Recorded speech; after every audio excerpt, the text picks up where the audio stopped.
katotohanan sa pagkakalikha ng mga kalangitan at ng kalupaan at sa pagsasalitan ng gabi at ng araw at sa mga sasakyang dagat na naglalayag sa laot ng karagatan na may dalang mga pakinabang para sa mga tao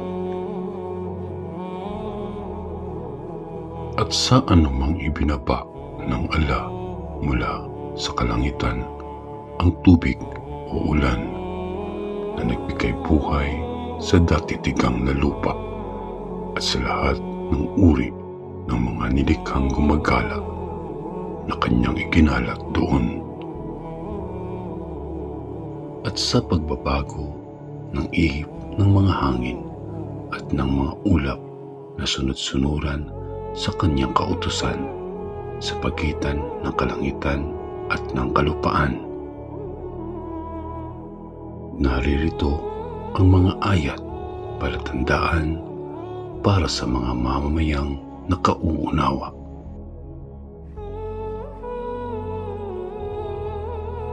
At kabilang sa sangkatauhan ay yaong mga nagtuturing sa iba bukod sa ala bilang kanyang mga kapantay.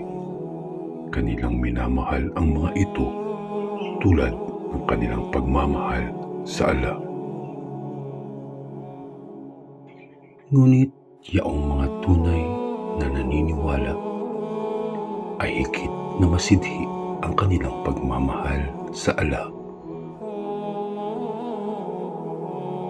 At kung nababatid lamang ni yaong mga taong mapagawa ng kamalian, kapag kanilang masisilayan ang parusa, kanilang mauunawaan na ang lahat ng lakas ay sa pagmamay-ari ng ala at ang ala ay mahigpit sa parusa.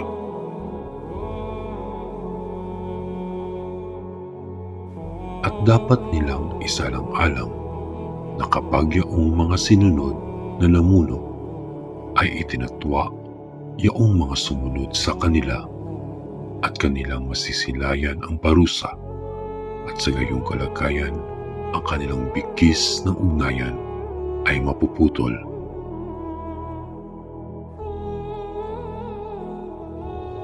At yaong mga sumunod ay magsasabi, marahil kung kami ay may isa pang pagkakataon na muling makabalik sa mundo, sila ay amin ding itatatwa tulad ng ginawa nilang pagtatwa sa amin. Kaya tulad ng kung paano ipinakikita ng ala sa kanila ang parusa, ipakikita rin ng ala sa kanila ang kanilang mga gawain bilang mga bighati para sa kanila, at sila ay hindi makaaahon makalalabas mula sa apoy.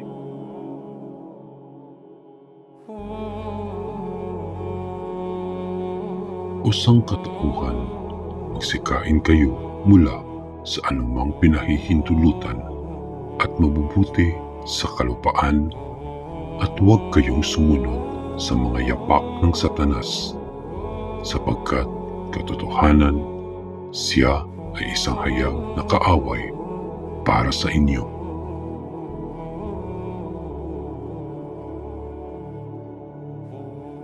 Kayo ay kanyang inuutusan o inuudyukan lamang sa kasamaan at kahalayan at upang kayo ay magsabi laban sa ala ng anumang hindi ninyo nalalaman.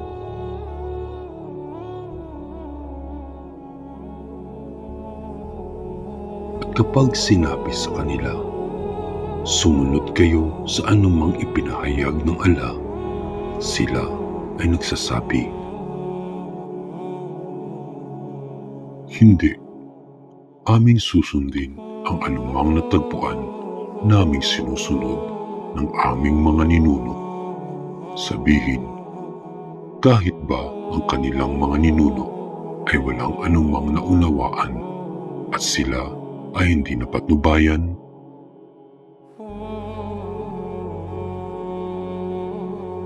ang kahalintulad niyang mga di naniniwala ay katulad ng isang sumisigaw sa baka o tupa na walang anumang naririnig.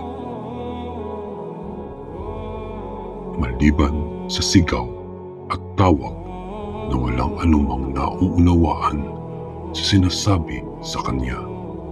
Sila ay bingi, pipi at bulag, kaya sila ay hindi makaunawa.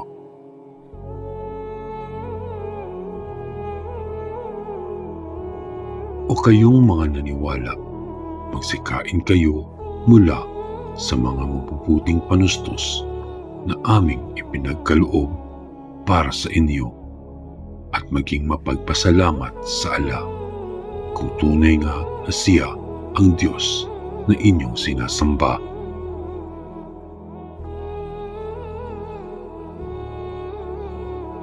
Katotohanan ang kanyang ipinagpabawal lamang sa inyo ay ang kumain ng laman ng patay na hayop at dugo at laman ng baboy at ang anumang kinatay bilang alay sa iba bukod sa Allah. Ngunit sino mang napilitan na hindi humigit sa kanyang pangangailangan at wala namang layon na paglabag sa hangganan nito, sa makatwid, hindi isang pagkakasala para sa kanya. Katotohanan ang Allah ay mapagpatawad, maawain.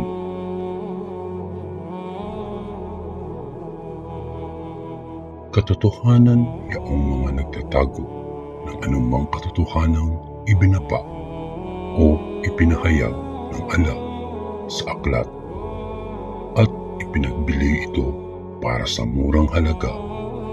Sila yaong walang anumang kinakain sa loob ng kanilang mga tiyan maliban sa apoy. At sila ay hindi kakausapin ng Allah sa araw ng pagkabuhay na muli, at sila ay hindi padadalisayin mula sa kanilang mga kasalanan, at para sa kanila ay isang mahapding parusa. Sila yaong ipinagbili sa kamalian ang halaga ng patnubay, at sa parusa ang halaga ng kapatawaran ng Allah. Kaya sila ay sadyang napakamatiisin para sa parusa ng apoy.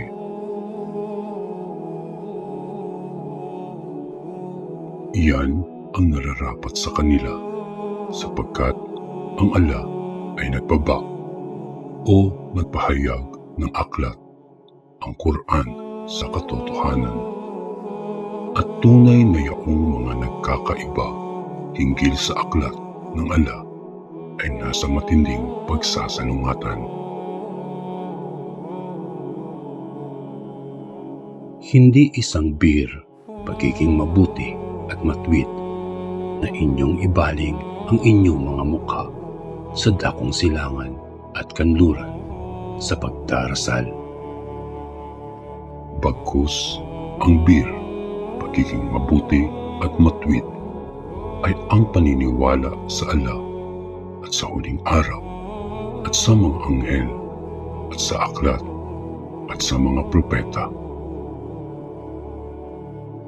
At ang pamamahagi ng yaman sa kabila ng pagmamahal dito sa mga kamag-anakan, sa mga ulila at sa mga dukha at sa mga manlalakbay at sa mga humihingi ng tulong. At ang pagpapalaya ng mga alipin at ang pagsasagawa ng pagdarasal, sala at pagbibigay ng kawang gawa, saka at sadaka, at ang pagpapatupad ng kanilang mga kasunduan, tiwala at pangako kapag sila ay nakipagkasundo. At ang pagtitiis sa gitna ng pagdaraho at malubhang karamdaman at sa panahon ng pakikipaglaban, sila yaong kabilang sa mga makatotohanan at sila yaong mga tunay na natatakot sa ala.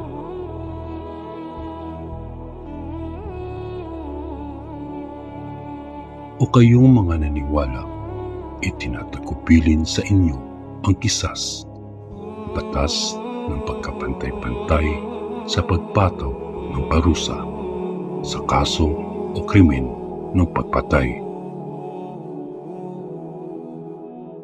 Ang malaya para sa malaya, ang alipin para sa alipin, at ang babae para sa babae.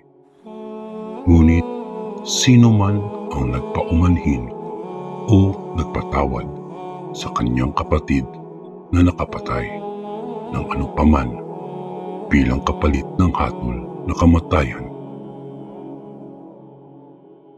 magkagayon, ito ay nararapat na sundan ng magkabilang panig ng mabuting asal sa pagsingil ng kabayaran at pagbayad sa kanya ng kaukulang halaga para sa biktima. Ito ay isang kalawagan para sa inyo mula sa inyong Panginoon at isang habag. Subalit, sino man ang lumabag, magtangkapang patayin ang nakapatay. Pagkaraan niyan ng pagtanggap ng kabayaran para sa kanya ay isang mahapding parusa.